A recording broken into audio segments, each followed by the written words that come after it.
Max Weber's historical sociology is in many ways, today, still the principal source of sociological insight, speculation, and research.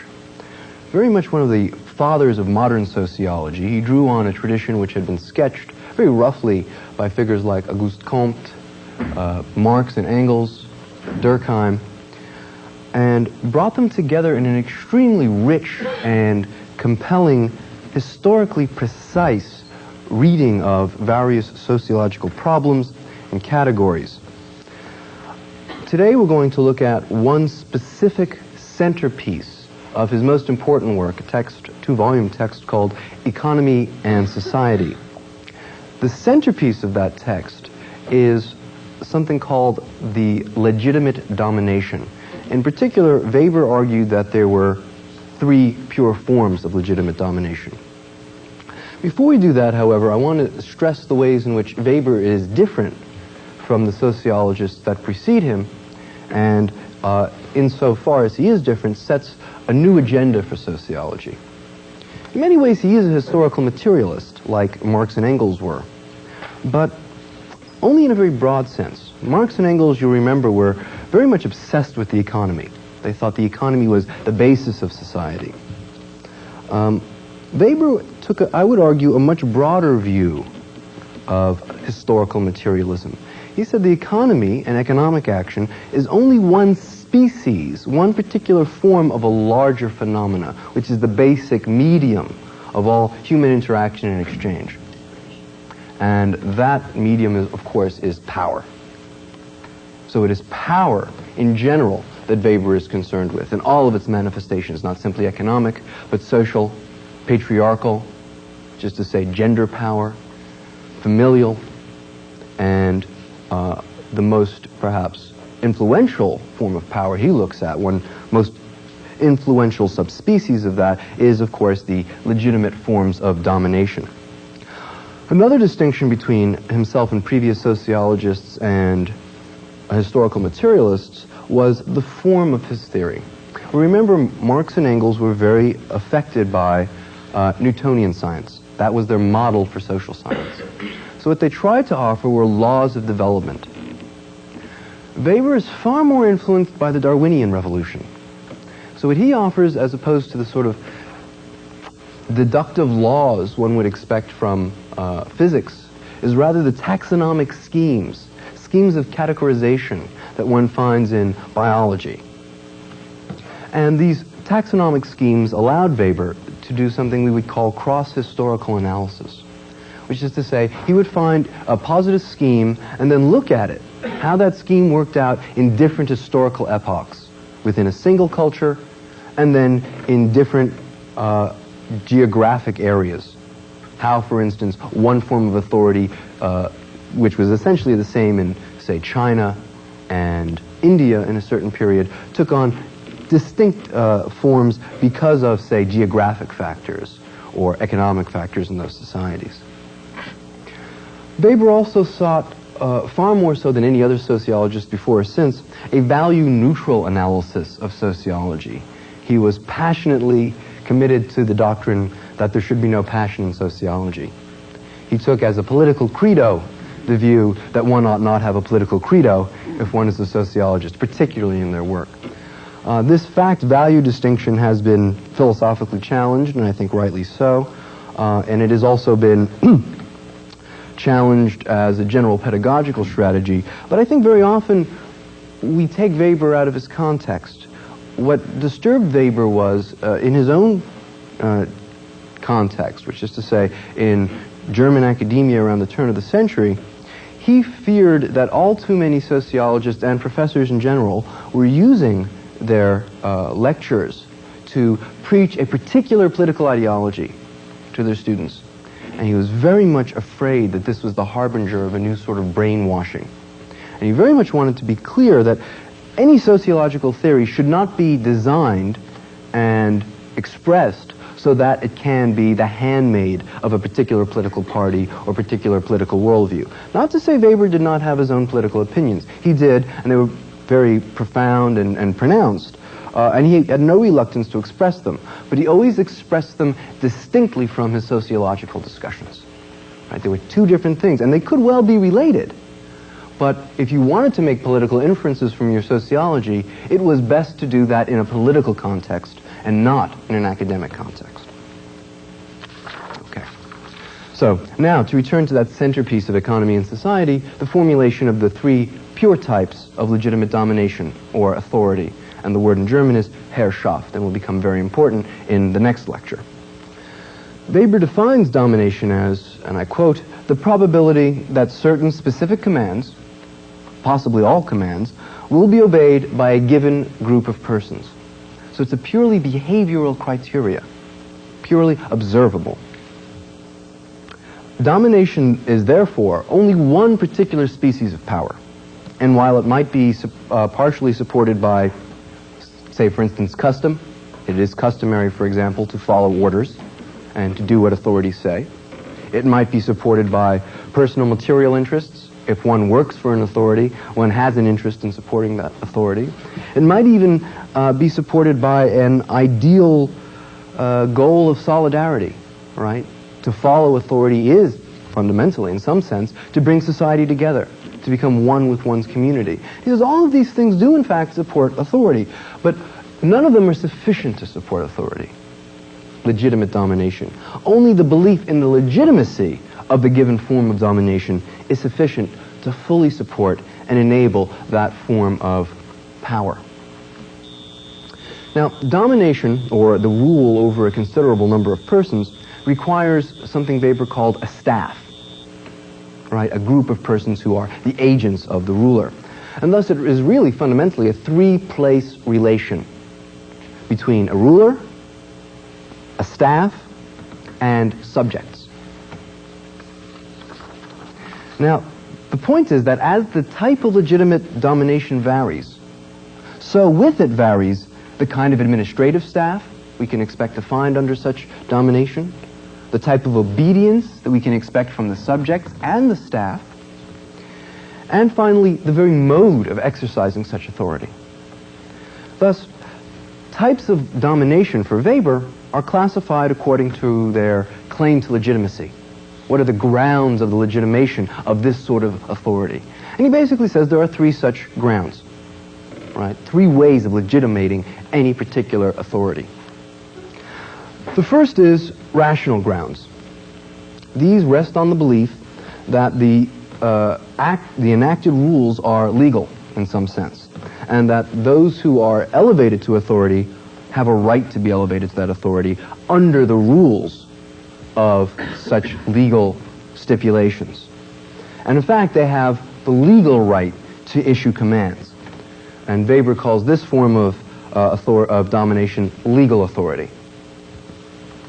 The second form of legitimate domination, or second ground, I should say, for legitimate domination are what he calls traditional grounds.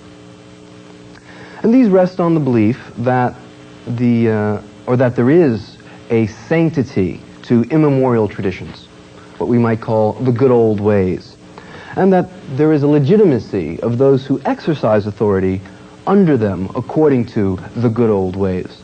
And this Weber calls traditional authority. And finally, the third form, or the third grounding for authority, is what he calls charismatic grounds. And this was, in many ways, the most startling innovation of Weber's, the positing of charismatic authority. This form of authority rests on devotion to the exceptional sanctity, heroism, or exemplary character of an individual who is said to have, quote, charisma, and the normative pattern or order that is revealed and expressed, perhaps even ordained by that figure. And that is, of course, charismatic authority. I will give you some detail as to each of these various forms of authority, but first I want to make some sort of general comments about them so that they're not misunderstood. First, it ought to be noted, these three forms of authority are not always found in their pure form, right? In fact, they're archetypes, like Jungian archetypes. They're posits of a pure, natural sort of model, as opposed to an actual specific historical phenomena. They're not mutually exclusive. In fact, we should expect to find in any given institution or organization that there may well be more than one mode of legitimating authority. In fact, within any society, we'll find that there are different modes of legitimation for different institutions and organizations. But here, I think, is the really fascinating part of, and the real strength of Weber's posit, is that these three forms of domination range over all the imaginable institutions in any given society. And when I say that, I don't simply mean government institutions. The family is an institution, isn't it? And it has, in different epochs, different grounds of legitimation. Private social clubs, right? The Elks Lodge or Freemasons are institutions which are subsumed under one of these three categories of domination. Political parties, state institutions, courts, and even military organizations have their own distinct modes of legitimation. They draw on one of these three pure types or mix them. Okay. Let us then turn to legal authority. Its purest form is that with a bureaucratic administrative staff. And that is, as it were, the archetype of legal authority. Now, the first form that it took actually was not quite pure. It had a collegial staff. And indeed, one can think of, say, the British Parliament originally as just that. The king is the ruler, and Lords and Commons are the collegial staff. He says that's not the pure archetype. That's a transitional phase. The pure archetype is when that staff is purely bureaucratic. And this pure type of legitimate authority rests on 5 basic beliefs. The first is that any legal norm can be established by agreement or imposition on the basis of expediency or, quote, morality. And at least the members of the organization, which is to say the staff, must obey. Right? As long as that is internalized by the staff, that's one of the 5 basic presuppositions or beliefs that legitimate legal authority. The second is that every body of law is believed to be a consistent system of abstract rules which have been intentionally created. Right? Hence the need for legislative law as opposed to, say, common law, which is purely based on tradition.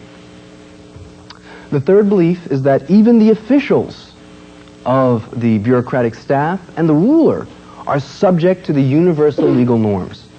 And we have an excellent example in our own legal system in that our judges and our government officials are all impeachable if they violate the laws which they rule over. Fourthly, a person who obeys authority does so as a, quote, member of the organization. And what is obeyed is not the ruler, but the law. Right? The ruler is simply the carrier, the bearer of the law. It is the law itself which one obeys. And of course, if you think about American legal practice, it's quite clear you don't obey the judge. The judge tells you the law, you obey the law. Fifthly, and finally, members of the organization obey superiors solely as placeholders in an impersonal order. This will become very important when we contrast this with traditional authority, because it is not a tie of personal loyalty which creates obedience. You do not obey your boss because, well, I really admire this guy and anything he says is fine by me. You obey him because he fills a specific spot in a hierarchy and acts according to the rules imposed by that hierarchy. So you're actually obeying the rules, not the person. And it is characterized by 7 features. First, there is a continuous rule-bound conduct, right? Which means that not only is the legal authority constantly being imposed and enacted, but it is constantly being imposed and enacted on the basis of written rules, formulated rules. Moreover, such legal authority has a very specified sphere of conduct written into the rules, right? There's a domain in which legal authority can intrude and a domain in which it cannot. And that's very clearly specified. It is also characterized by a hierarchic officialdom, right? There are no overlapping jurisdictions. There are distinct courts for civil cases, distinct courts for criminal cases. Fourthly, there is a specialized training for officials, right? One does not inherit the position of an official as one might in the House of Lords. One does not gain it, hopefully, as a result of the spoils system in politics. That's a previous mode of domination. There is always specialized training. One must go to law school for a certain number of years. One must take training to pass a civil service exam, a foreign service exam, etc. There is a sharp disjuncture between staff members and owners. This is very, very important because consider a corporation, right, which is based on legal bureaucratic staff. It's essentially the same mode of domination. Therein, the people who staff the corporation are not the same as the owners, and it would be a conflict of interest if they were. The owners are the shareholders, right? The CEOs and the various corporate officials are the staff members. Right? So that has to be that very strong disjuncture so that you can follow rules as opposed to follow interest. And of course that implies a salaried compensation for the staff. Right, that the staff will not be paid on the basis of, in a corporation, for example, profit, but rather a fixed salary based on the proficiency of their work. And this results in career orientation, which is extremely important for civil service. Right, this is a career you're into for your life. And finally, the seventh requirement is written orders. I can't stress this enough, and neither could Weber. The reason is that if you have spoken orders, then you will not have a record of them. Such orders will be based then on whether the person who's received them has the loyalty to the official above them to follow them, and they are likely to change from case to case. Once they are written down, you have a fixed form from which you cannot deviate, and you can clearly say where in the hierarchy of officialdom that decision came from and where responsibility, if it is a mistake, should lie. This pure form of bureaucratic administration is what Weber called monocratic. Right? It is basically a single hierarchical pyramidal structure. And Weber notes it's technically the most efficient and hence formally, i.e. instrumentally, rationally, the most efficient and rational means of exercising authority over people. More so than any other means of legitimate domination, bureaucratic domination will consistently get the most domination for the least expenditure of energy and will most thoroughly dominate people. And in fact, Weber considered it so successful precisely because he thought it was a species of domination through knowledge. That specialized training, which distinguishes legal authority from the other modes, means that those people will have probably had some training in behavioral psychology, in various forms of, let us say, legal disputation, such that they will have the ability to apply technical training to dominating people. Now, this pure type is, as I've mentioned, found in a wide variety of institutions, many places where you wouldn't even think to look. All corporations that are large are legal bureaucratic domination, particularly over their staffs and members. Hospitals, right? You notice you go into a hospital sick, they don't immediately say, okay, well, what's wrong with you? They immediately say, please fill out this form.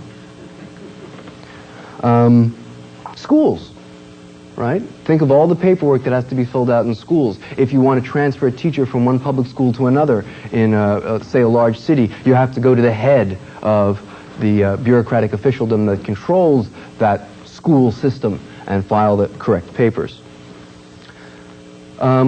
Since at least the end of the beginning of the Protestant Reformation, priests in churches, right, are in fact bureaucratic officials.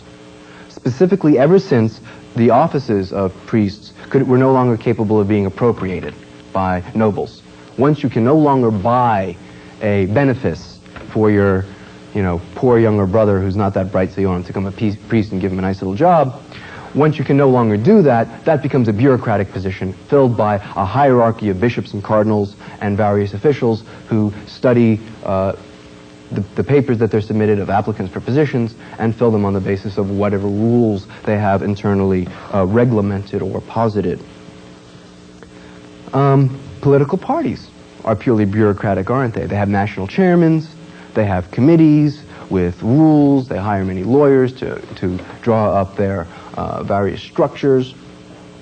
Even modern armies, right, in the last 2 centuries have become bureaucratic organizations as reflected by people like chief of staff, staff sergeant, various figures, and everywhere there you will see again written orders, the belief in that the chairman of the Joint Chiefs of Staff embodies the rules. It's not a question of personal charisma. Now, bureaucratic domination, Weber argued, tends to produce 3 distinct social consequences. The first is what he called social leveling on behalf of, or in favor of, technical competence. And what he points out here is, in many societies, there are all sorts of ways of distinguishing better, quote, groups from worse groups. Ethnic grounds, racial grounds, class grounds. Bureaucratic domination tends to undermine all of those distinctions. Why? Because it is technically most feasible for a bureaucratic administration to try and get as many technically qualified people as it possibly can. And so it tends not to notice whether you're a woman or a man, right? Whether you're black or white, whether you're a member of this religion or that religion. As long as you have the sufficient training and you can fit your place in the position, it will produce that social leveling result purely in favor of who has technical expertise. It also tends to produce something Weber called plutocracy.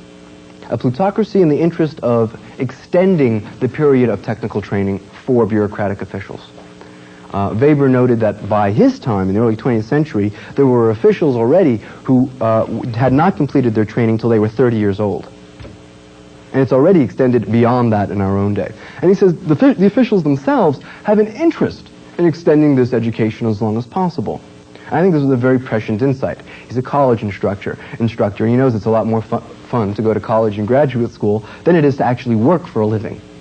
So if you can extend that training as long as possible, and it's going to be state funded if you're going to go into that bureaucratic slot, you'll do it till you're 60. Work for 5 years, retire, and get a pension. And he said, so that's an interest you have to be aware of in bureaucracy, the tendency to, without any possible excuse, just extend the amount of education you need for the position. Finally, he argues the third consequence, socially, is it produces what he called the spirit of cold, formalistic impersonality. Now, I know you've all had relations with bureaucracy and have probably never noticed that, but he believed that, in fact, that was the case. It tended to create a very impersonal system of social interrelation. So much for bureaucratic authority, or legal authority. Let's turn to traditional authority. In such a case, the ruler is not a, quote, superior, a higher position in a officialdom or hierarchy, but rather a personal master. So the staff is not comprised of technical experts, but rather personal retainers. And the ruled are either comrades or subjects, in the sense of those who will follow my orders, and never members. A very different way of thinking of society, right? In bureaucratic legal authority, we think of various people in the society as members of that society.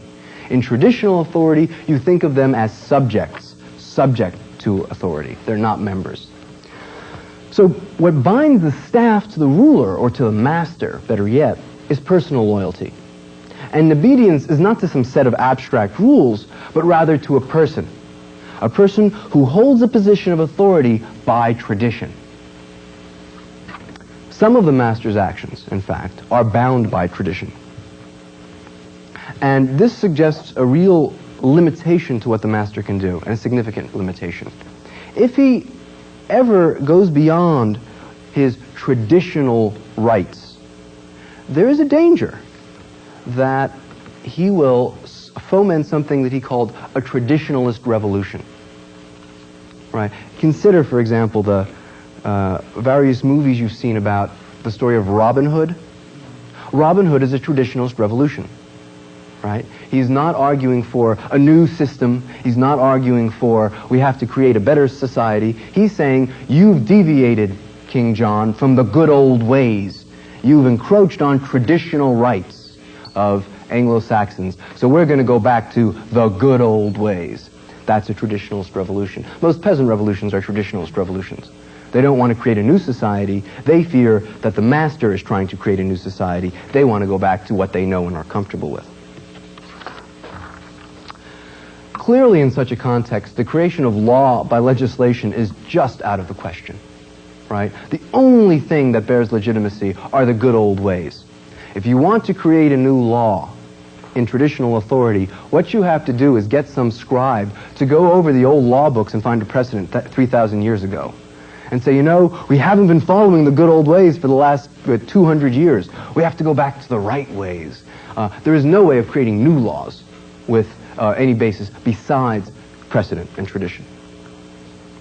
Now, the staff of the ruler in traditional authority is recruited either patrimonially or extra-patrimonially. Patrimonial recruitment is done from persons who owe the chief traditional ties of loyalty.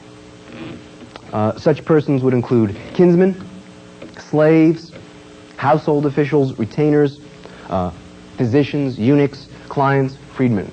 And if we think of examples, the Sultan of Egypt, right, his closest, at one point, one of his closest officials, or rather I should say retainers, closest member of his staff, was his personal physician.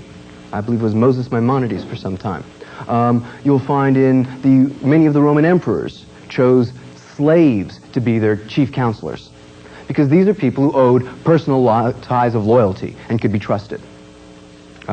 Similarly, you might free a man and then turn him into one of your personal retainers and officials, precisely because this man owed you a personal debt.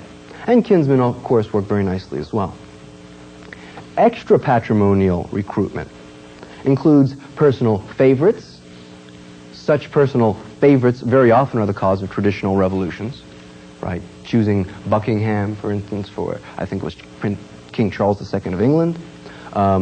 It can include vassals, people who are below you in the social structure and owe you a tie of obedience. And free men, not to be confused with freedmen, people who've been freed, but people who are free, were born free, and who voluntarily become officials. In fact, it's this last group, Weber argues, that is often the origin of bureaucracy. People who say, I will, of my own volition, enter your service, and very quickly begin to transform the staff into one of technical training and expertise. In traditional rule, jurisdictions, unlike in bureaucratic rule, constantly overlap. In fact, it's a benefit if they do overlap. And whenever they do overlap and there's a conflict, it's the master or lord who adjudicates the issue. And there is, in fact, a real sense to this. If I were to delegate one task to two people, and they each did their job, one of them did it in such a way that my subjects were happy, and the other in such a way that they weren't happy, I would very quickly say, well, Mr. A, who did it in such a way that everyone was pleased with it, actually was following my authority. The other guy's a usurper. That's the reason you always divide those sorts of jurisdictions. Obviously, rational or technical training for such officials is just out of the question. Now, gerontocracy and primary patriarchy are forms of traditional authority without a personal staff. And if you think of the traditional extended family and the traditional extended household, which was the locus of production until the last, say, 180 years or so, that is precisely a case of gerontocracy. The older you are, the more authority you have over the household. And yet there's an important difference there. The absence of a staff means that the members of the family are not fully subjects. They are, to some extent at least, comrades. There's another form of traditional authority, which Weber called estate domination, which one would have found at certain moments in the medieval epoch. And that's a form of patrimonial domination, where the staff appropriates particular powers and assets. All right? In such a case, the lord's discretion would be limited in the choice of staff. For example, suppose the staff is able to, at some point, insist, well, you can only choose people from the following families to get into the House of Lords. That would be such an example. Staff members then appropriate their positions and their incomes, and, most importantly, the material means of administration, as well as governing power. So they begin to mark out for themselves their own locus of power within the structure, which sharply delimits the amount of power held by the lord. And an excellent example of this is the feudal knight. Right? The feudal knight supplied his own armor, his own weaponry, and his own troops. There was a sharp limitation to what his master could ask of him, to what any master could ask of a knightly vassal. It was not really a vassal, but a subaltern. And that's exactly a case where that knight has appropriated the means of holding his office and holds them personally and privately. Now, patrimonial retainers receive some support from one of 5 distinct sources. The first is the Lord's table, right? And this is simply that you live in the castle with the Lord, if you're a knight, for example, and you eat at his table, and that's all of what you get. Secondly, you can get allowances from the Lord's magazine. He may have a large warehouse full of goods, and he then could supply you with some small portion thereof. There is service land is a third possibility, which is very common in, say, Russian feudalism, if we could use such a term, in which if you held a position for the Tsar, for example, he would give you, say, 500 serfs and 10,000 acres, but only as long as you held that position. It was not inheritable. Fourth form is appropriation of taxes, fees, or property income. Right? You say, look, you will be the local constable of this area, and all of the mill fees from grinding corn in this area will accrue to you. And finally, fiefs, which are unique to Europe and Weber thought Japan. And that is a form of service land where, in fact, you own the land. He gives you the land for your service, and then you can give it to your children, and it passes on in your family. And that then creates a permanent inheritable nobility. Forms 2 through 4, right? The allowances from the Lord's magazine, service land, and appropriation of taxes, fees, and property income are all what are called benefices. And when a staff is in principle supported by benefices, it is pre-Bendel. If you want contemporary examples of a benefice, a priest holds a benefice. He gets an income from his church, which he knows he's going to get for the rest of his life as long as he holds that position. A tenured professor has a benefice. As long as he lives and fulfills his function, he is assured of a certain amount of income based on holding that position. The fifth form, the fief, is extremely rare. It's the beginning of large-scale concentration of private property in the hands of individuals. And it's only from out of that that capitalism can emerge. And it's really unique, he thought, to feudal Europe and Japan. Now, finally, I want to mention the effect traditional authority has on the economy. Traditional authority tends to foster traditional attitudes towards the economy. Such attitudes as the notion of a just price, a just wage, a natural amount of income one can generate from a particular piece of property. Anything above that is considered untraditional. So what we find, in very brief, is that something we might call noblesse oblige undermines the formal rationality of economic decisions and thus inhibits capitalism. One can never expect capitalism to emerge under traditional authority. Finally, we turn to the third form of legitimate domination, charismatic authority. Pure charismatic authorities are accorded superhuman, supernatural, or at least exceptional powers and qualities. In primitive conditions, such authority may rest on magical powers, what we call witch doctors or shamans. Charismatic authorities include, for example, prophets, shamans, berserkers, or warrior heroes, and certain political, quote, demagogues. Right? And this is a very important point, that charisma extends beyond what it was originally created to explain, which was literally the apostolic community. It extends beyond that for Weber to such people as, well, some would argue Norman Schwarzkopf, but I think most would say perhaps a Sergeant York, or Napoleon, or Achilles, clearly. Many football players are berserkers in some sense. Oral Hershiser pitching his arm out is a berserker. And under such circumstances, you produce something equivalent to a miracle. And the people who can recognize that immediately form bonds of loyalty to such a figure.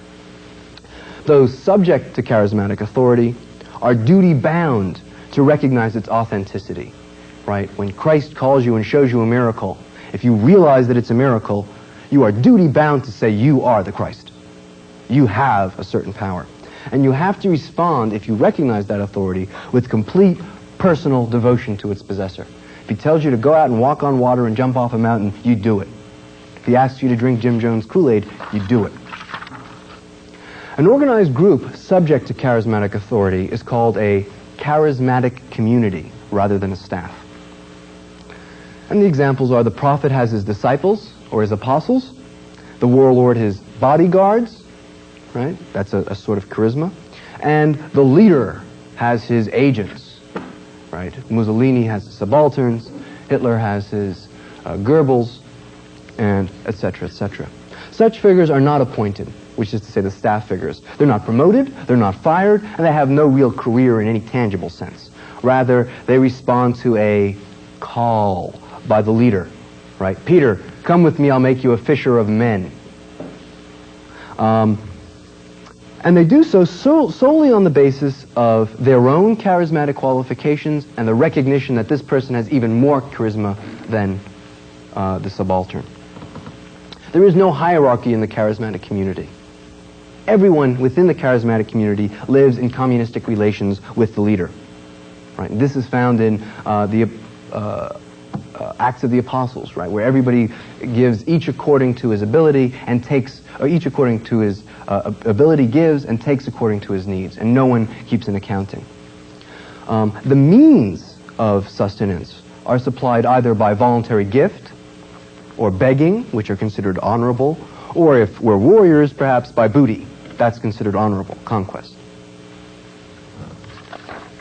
New judgments, new moral normative patterns are made on a case-by-case basis. There's no rational rule-bound decision-making here, and are considered, once made, divine judgments or revelations. Charismatic figures, what is unique to them, always demand or preach new obligations, recognition of which is a duty for those charismatically qualified. So Christ will say, I know it is written that, but I say. I know we're not supposed to preach on the Sabbath, but I say this is what you must do. And it's something completely unheralded. Charismatic authority opposes rational and traditional authority. It rejects the normative appeal of the past. Right? Christ keeps saying, forget what's written in the Mosaic Code. I bring you the new dispensation. And in that sense, it's truly revolutionary. Right? It creates a whole new set of demands and goals which had never been conceived of before. And in fact, it is the revolutionary force in traditional epochs.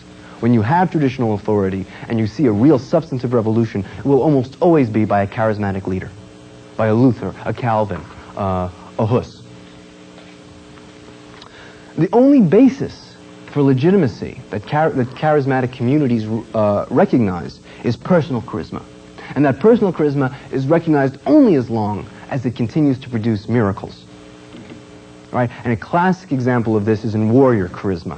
When two people fight for the same position of charismatic authority, let us say in Homer's Iliad, Achilles and Agamemnon.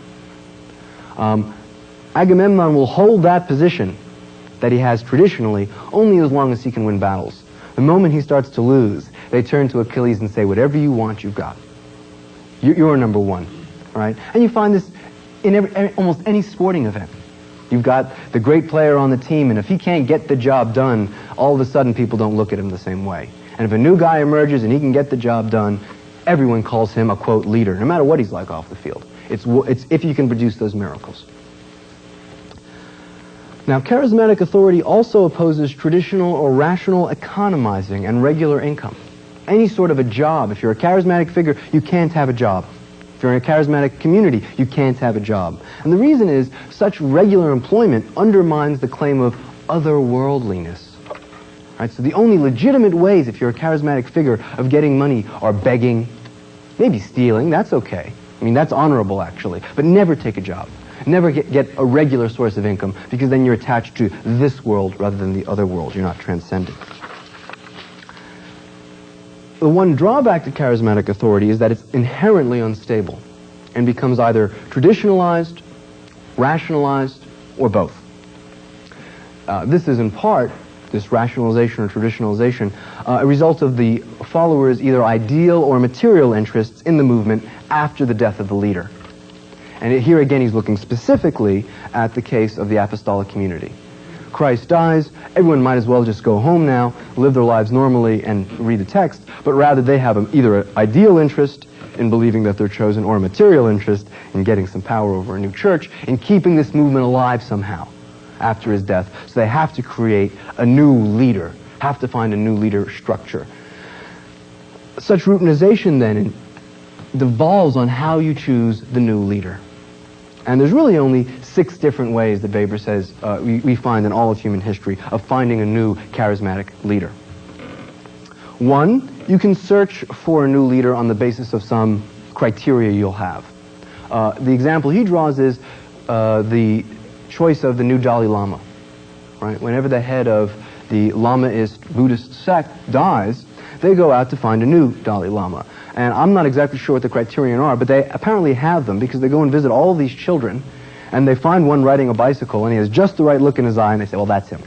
That's the charismatic leader. And from there on in, he is something equivalent to an avatar. He's a bodhisattva. Secondly, it can be done by revelation, which is manifest in oracles, lots, or anything of that nature. Right? You put all the names on of potential leaders in a bowl and pull one out, and God chose it, whatever name comes up. And that confers charismatic authority. You can use the old leader's choice. Right? That's in fact what happened with the apostolic community. Christ said, Peter, you will be the rock of my church. And he names him Peter from Simon. Says, you will be the rock of my church. You will take over after I die. There can be designation by a charismatically qualified staff and recognition by the community. This, in fact, may require unanimity. In the charismatic elements, for example, of Protestant, particularly Puritan churches, you would have to be elected by a community of saints, those who had proved their own charisma and had proved that they were a legitimate charismatic community, and then they would, and it was very often required that it be unanimous, would select their minister by election and call. Hereditary charisma can be imposed. Right? An example would be primogeniture in medieval Europe and Japan. We have a noble family that is made of warrior charisma, and usually nobles come from berserker charismas, warrior families. And we say, well, whichever is the oldest male, that one will somehow inherit the charisma. And as long as you can get people to believe that such charisma is inheritable, you can legitimate it. And finally, office charisma. Right? That once you take a particular office and do a particular set of acts, then you, in and of itself, not your person, but once you're in that office, you then take on the charisma of that office. And it may be through acts of initiation. For example, the laying on of hands, which one finds in Acts of the Apostle, and it's still the act of ordination. Presumably confers office charisma on a figure which may not have had charisma first.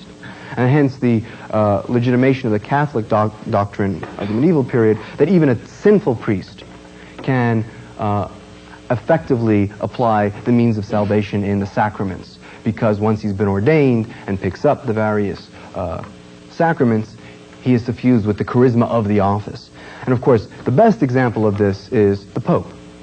Right? The papacy is the highest form of office charisma, and it is, you'll note, chosen by the designation of a charismatically qualified group of community, the College of Cardinals. Finally, I want to conclude by mentioning something Weber thought was very important, which was that charismatic authority can be transformed in a, quote, democratic direction. This means that public recognition is not the result of legitimacy, right, but rather its basis. And the notion here is that the charisma of the ruler and of the society becomes diffused to all of the members. So in our own system, therefore, we say the charismatic authority is the people, the folk, the Americans, whatever. And whatever they choose confers legitimacy. When they get together and have an election, if 50% plus one of them vote for a particular figure, that immediately confers legitimacy on that person. That person that's elected doesn't have the charisma. The society, the individuals in the society hold it as a folk, as a people. And that then is the basis of democratic legitimacy. Now, I want to offer one more form of, quote, democracy that Weber contrasts with each of these modes, something he calls illegitimate domination. And he says it's found in the city. For him, what we would call republican government, democratic republicanism, is not a legitimate form of domination, because it's not domination at all. What you really have is what he called, what originally occurred in the Greek city-states, in the cities of medieval Europe, of the Hanseatic League. And what we have there is each person in the society that bears arms holds a certain amount of power and never confers it on anyone else. So we never legitimate domination because we don't have it. Each of us is the power holder. And in that sense, whenever our governments do something we don't like, we simply yank them out of office. And that was the contrast that he set up towards these pure legitimate forms of domination. And while he tried not to be political, I think it was very clear that he was afraid that rational domination, rational authority, would come to dominate this century and eliminate the possibility of the city.